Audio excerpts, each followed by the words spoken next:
Hello, this is your neighborhood friendly shepherd warrior, and welcome to the Great Tribulation Survival Channel.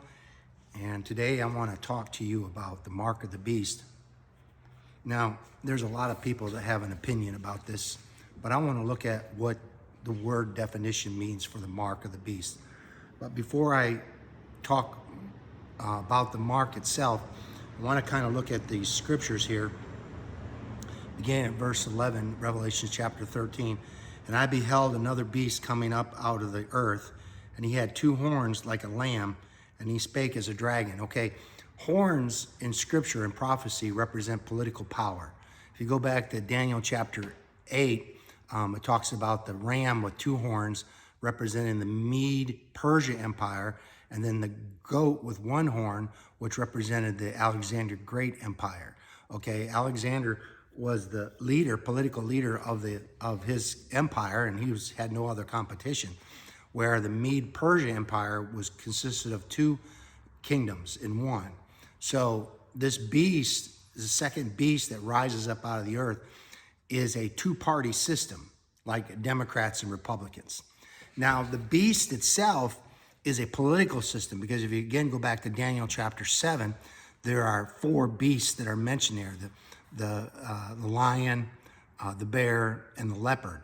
Okay, the lion being Babylonian Babylonian kingdom, the bear being the Mede-Persia Empire, and the leopard being the Grecian Empire. And this fourth beast is like none other.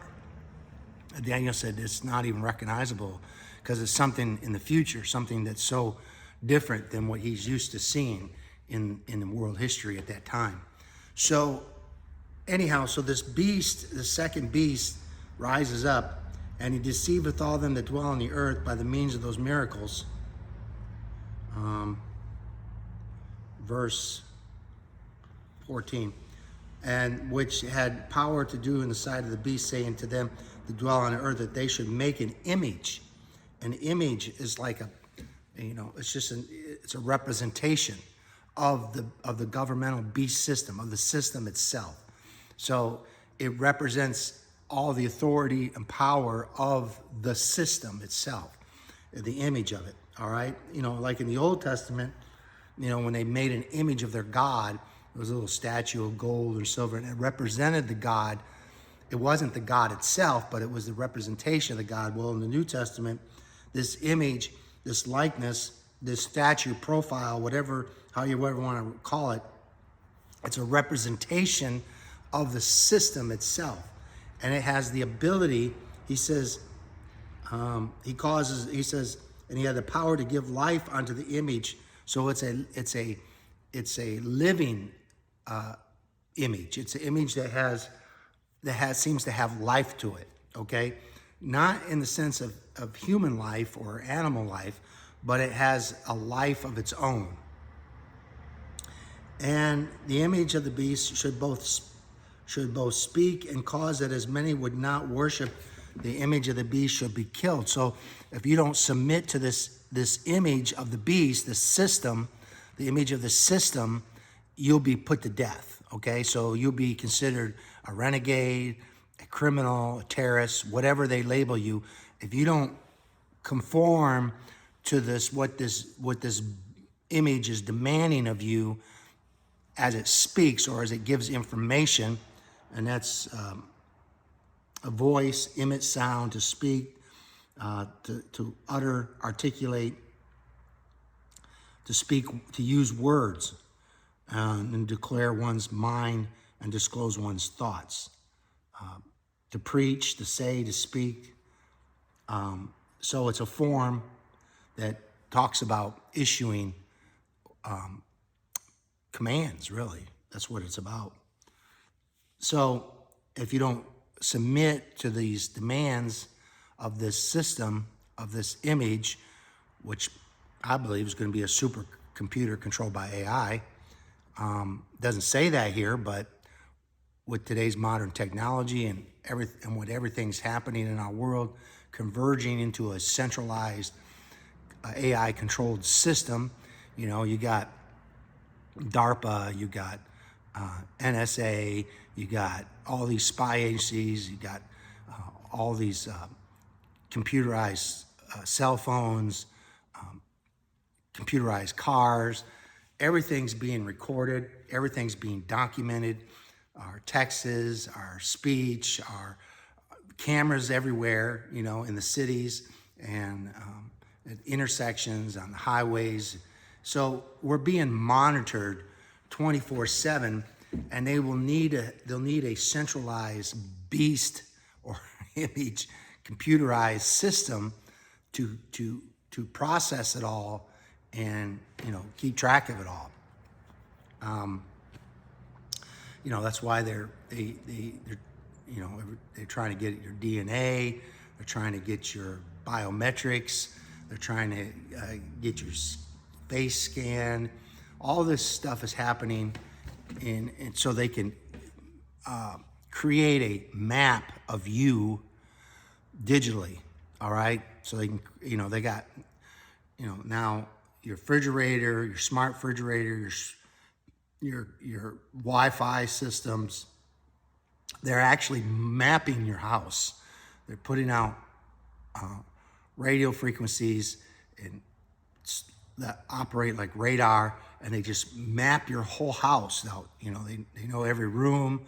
They know what you say. They hear what you say. Your phone's always spying on you, recording you. So all this stuff is being used to build a digital profile of you, so that when the image is put online, the image of the beast, it can speak and command and dictate and tell about you, and knows everything about you, knows your habits, knows your hobbies, knows your likes, your dislikes, your TV. All that stuff is recording everything about you, and it's going to be fed into this digitally central computer system, super computers, Supermax, IMAX, whatever you want to call it, computer system, to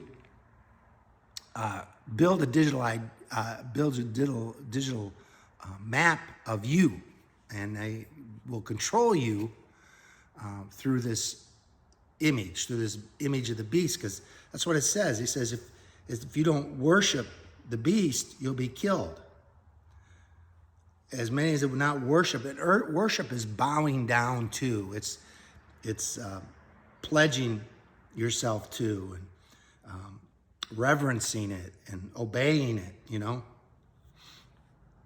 And if you don't submit to this centralized digital beast system that's controlled by Satan, because he's actually the one behind it all, because he's the god of this world, and he controls the kingdoms of this world. And if you want to be part of his kingdom, you got to pledge allegiance to him, willingly or unwillingly. Either way, he gives you power and authority because you worship him through this beast system.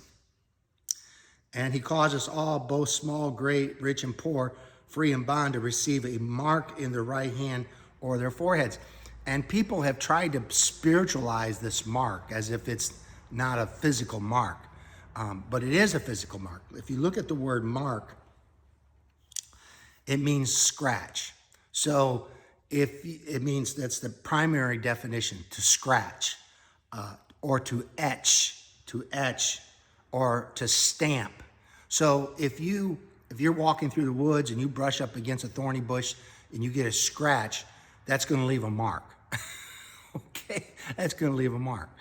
If you buy one of those little Dremel tools and you want to put your name or your number on your tools or your property, or you make a piece of art, or you